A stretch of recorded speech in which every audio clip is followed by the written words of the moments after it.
बच्चों, आज की क्लास में हम लोग इनऑर्गेनिक केमिस्ट्री के टॉपिक स्टीरियो आइसोमेरिज्म का स्टडी करेंगे। इससे पहले हम लोग आइसोमेरिज्म तथा स्ट्रक्चरल आइसोमेरिज्म को पढ़ चुके हैं। आइसोमेरिज्म को हमने दो कैटेगरी में डिवाइड किया था। फर्स्ट, स्ट्रक्चरल आइसोमेरिज्म मीन्स संरचनात्मक समावता, और सेकंड स्टीरियो आइसोमेरिज्म, जिसको हम लोग हिंदी में त्रिविम समावता भी कहते हैं। बच्चों, स्टीरियो आइसोमेरिज्म की अगर डेफिनेशन की बात करें तो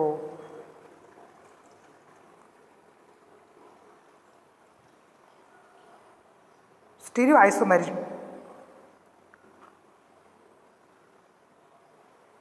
दो कंपाउंड्स के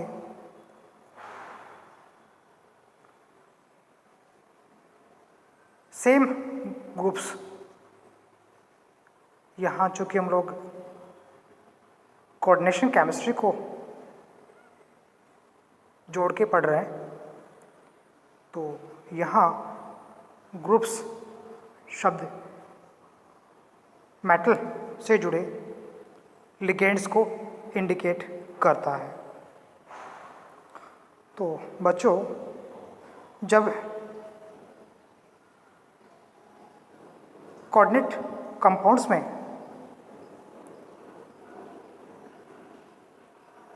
मॉलिक्यूल्स का स्ट्रक्चरल फॉर्मूला, मॉलिक्यूल्स कंपाउंड्स का स्ट्रक्चरल फॉर्मूला एक जैसा हो, परंतु बट सेंट्रल मेटल से जुड़े लिगेंड्स का स्पेस, हिंदी में दिक्, स्पेस में ओरिएंटेशन, अभिविन्यास डिफरेंट हो, भिन्न भिन्न हो, तब आइसोमर्स को स्टीरियो आइसोमर्स कहा जाता है। और इस फिनोमेना को, इस परिघटना को स्टीरियो आइसोमेरिज्म कहा जाता है। बच्चों, स्टीरियो आइसोमेरिज्म को फर्दर दो कैटेगरी में डिवाइड किया जा सकता है। फर्स्ट,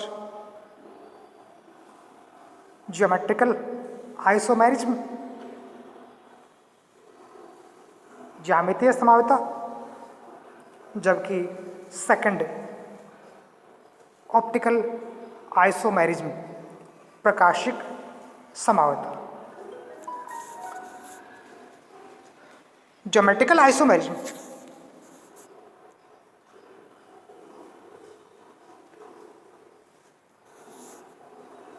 उन कोऑर्डिनेट कंपाउंड्स में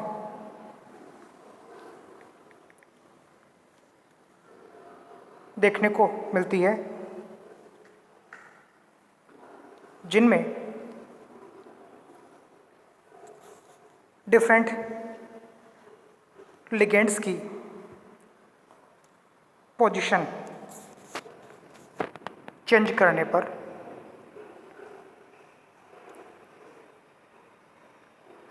लिगेंड्स के मध्य बॉन्ड एंगल बंद कोण में परिवर्तन चेंज होता है।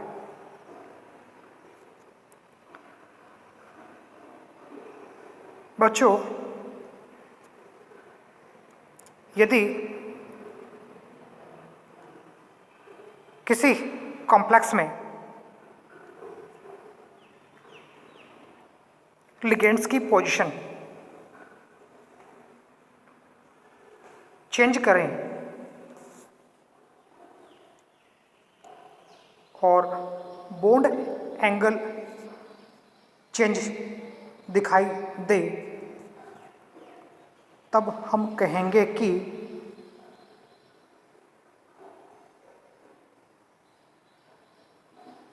कंपाउंड ज्योमेट्रिकल आइसोमेरिज्म शो करता है। यहाँ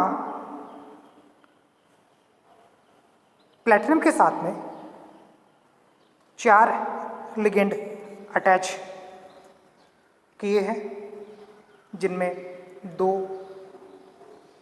अमोनिया तथा 2 क्लोराइड।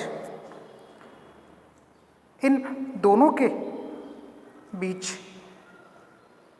ये बॉन्ड एंगल, इसकी ज्योमेट्री स्क्वायर प्लेनर होने के कारण 90 डिग्री, जबकि यहाँ उसी ज्योमेट्री में बॉन्ड एंगल का मान बढ़कर 180 डिग्री दिखाई दे रहा है। बच्चों, ऐसे में ये दोनों compounds same molecular formula show करते हैं, जबकि दोनों में बॉन्ड एंगल की वैल्यू डिफरेंट। बॉन्ड एंगल के difference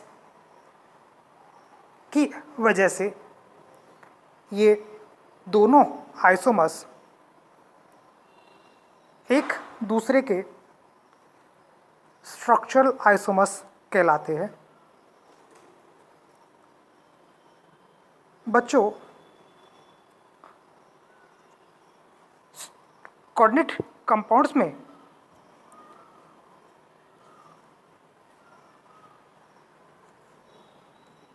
geometrical isomerism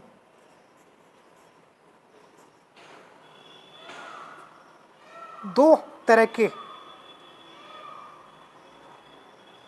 compounds,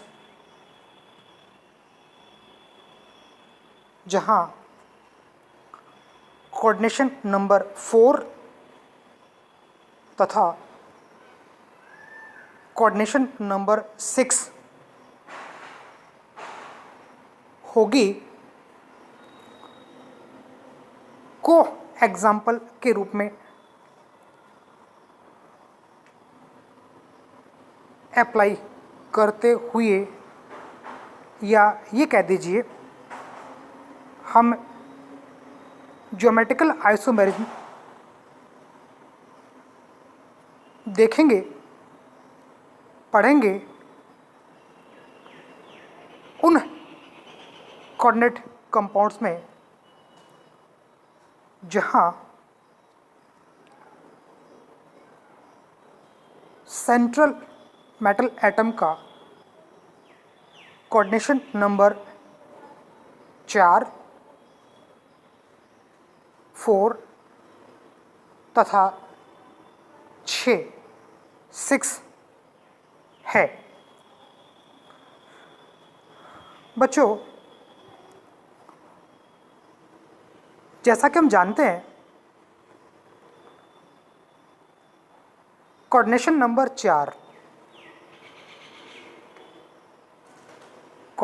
number 4 होने पर दो प्रकार की ज्योमेट्रीज देखने को मिलती हैं, जिनमें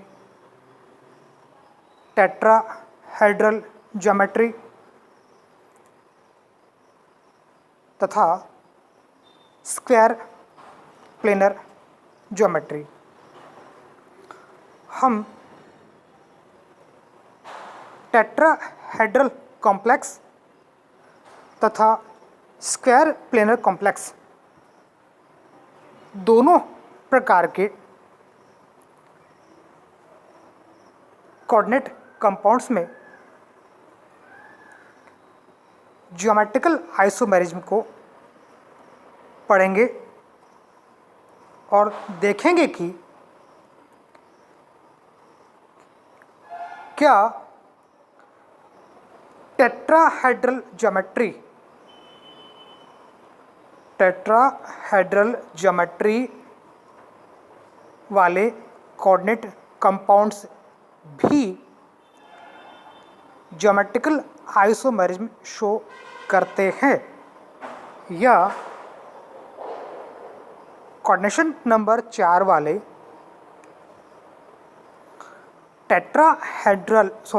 स्क्वायर प्लेनर कोऑर्डिनेट कंपाउंड्स ही ज्योमेट्रिकल आइसोमेरिज्म शो करेंगे। और हम उन शर्तों, उन कंडीशंस को भी देखेंगे कि कौन सी कंडीशंस फुलफिल होने पर कोऑर्डिनेशन नंबर 4 वाले coordinate compounds geometrical isomerism show करते हैं। तो अगले वीडियो में हम लोग इन दोनों ज्योमेट्रीज और इन ज्योमेट्रीज में उन कंडीशंस को देखेंगे जब ज्योमेट्रिकल आइसोमेरिज्म शो होगा। Thank you.